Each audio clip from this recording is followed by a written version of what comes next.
बेटा, तुम्हें देखने से लगता है तुम किसी अच्छे घर के संस्कारी लगते हो। अपने बारे में कुछ बताओ। आपको पता है, जब भी हम किसी के माता पिता को, अपने बच्चे को प्यार करते हुए देखते हैं ना, तो जी भर के रोने का मन करता है। दिल छोटा मत करो बेटा। तुम्हारे माता पिता कहाँ रहते हैं?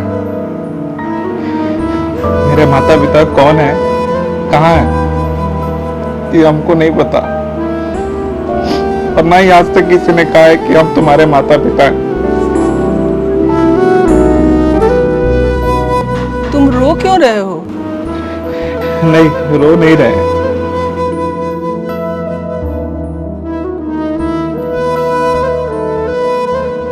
लो, खा लो बेटा, खा लो।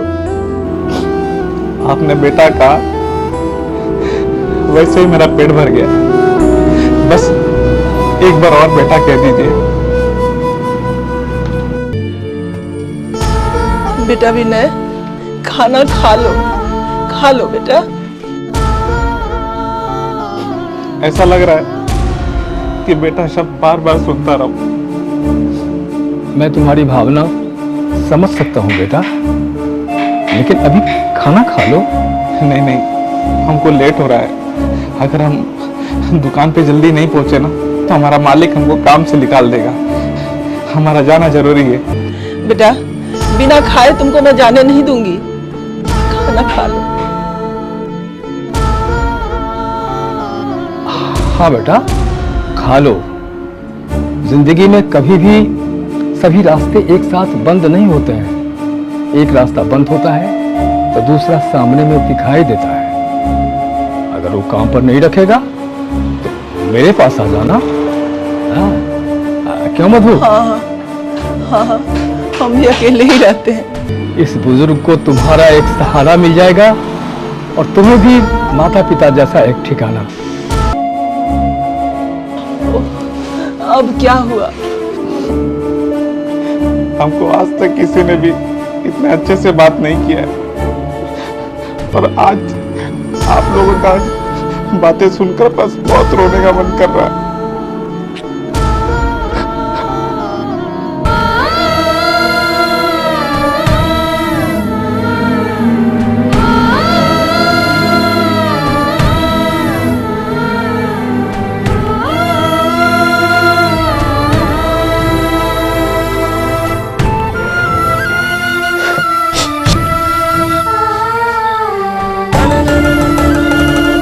विनोद बेटा, खाना सामने में रख के नहीं रोना चाहिए।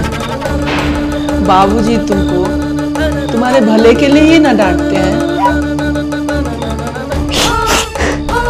आप तो विनोद को डांट करके चले गए, तब से देखिए कैसे रो रहा है और खाना भी नहीं खा रहा है।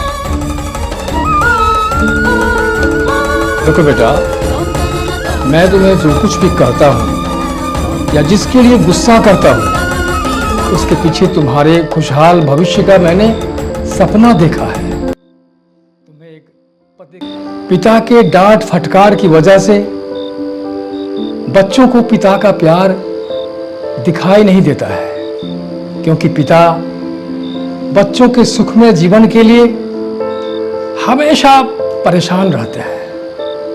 लेकिन बच्चा कैसे स्वस्थ रहेगा, बच्चा कैसे अपनी जिंदगी को आगे बढ़ाएगा, उसके लिए माँ उसके खाने पीने, सोने जागने को लेके हमेशा परेशान रहती है। इसीलिए बच्चों को माँ का प्यार दिखाई देता है। अब बस कीजिए। देखिए, मेरा बेटा इतना भी कम अकलमंद नहीं है। जाइए ना, आप जाइए, फ्रेश हो जाइए, जाइए।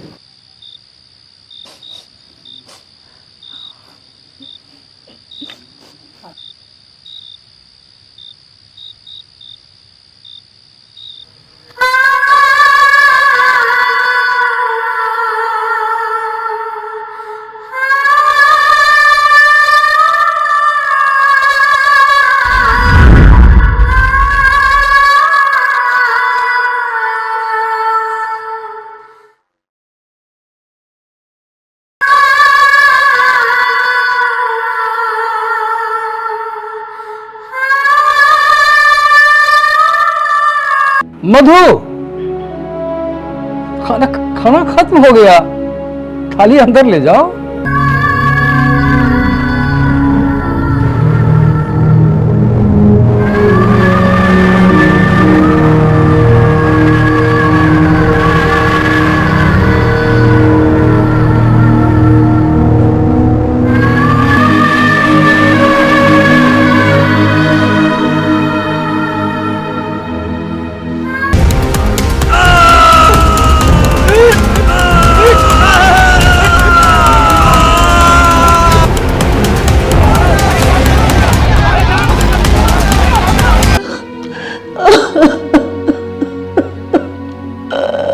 तुम मेरी बीवी हो, तुम्हें सीने से लगाते ही मुझे तुम्हारी सच्चाई का पता चल जाता है।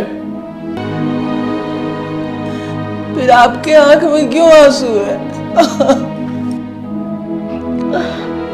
मैं रो नहीं रहा हूं, तुम्हारी आंखों में आंसू देखकर मेरी भी आंखों में आंसू आ गए। मैं भी आपकी बीवी हूँ, आपके मन की बात को मैं पढ़ सकती हूँ। मधु, जानती हो, बच्चों को देखकर हर पिता को कुछ कर गुजरने की हिम्मत बढ़ती है और पत्नी को देखकर हर पति को और जीने की लालसा दिल में जागती है। और आपको तो पता होगा ना कि सारे मोह माया के बाद पत्नी के लिए उसका पति ही उम्मीद की आखिरी मंजिल होता है। मेरा बच्चा मुझसे कितना नाराज रहता था, कितनी बार उससे गले लगने का मन करता था, लेकिन मैं देखती थी आपको कि आपकी बाहें उसको गले लगाने के लिए कितना फटफड़ाया करती थी, लेकिन विनोद वो कभी आपसे अच्छे से बात भी नहीं करता था। चुप है। अरे अब तो कुछ समझ लो, अब तो इंसान बनो।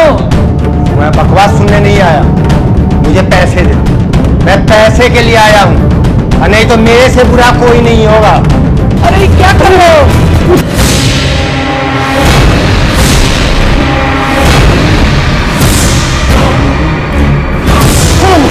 आज मुझे अपने आप पे शर्म आ रही है कि मैंने किसको किया।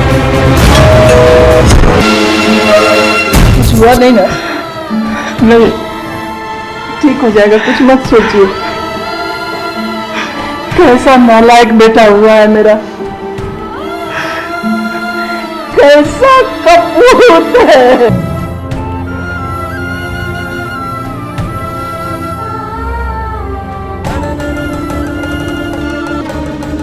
भगवान के सामने अपनी नहीं चलती है।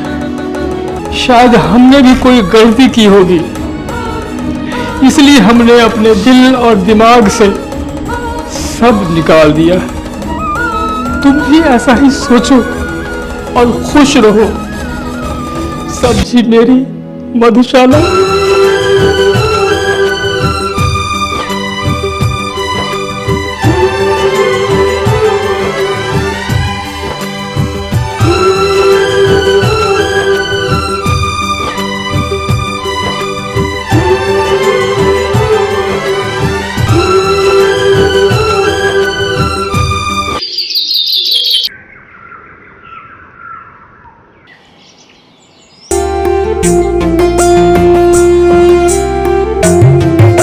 आपने मुझे जगाया क्यों नहीं?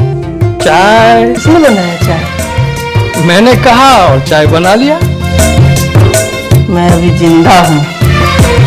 मधु, आज सवेरे जल्दी उठ गया, टाइम पास नहीं हो रहा था, इसलिए मैंने सोचा आज अपने हाथों से चाय बनाकर मैं पिलाता हूँ। इसीलिए मैं आपको बहुत प्यार करती हूँ, क्योंकि आप जो भी करते हैं ना, उसमें अपने प्यार की मिठास दिल से खोल देते। बस बस बस बस, तुम्हारी बातों से मैं बहुत शर्मा रहा हूँ। लो, चाय पी लो।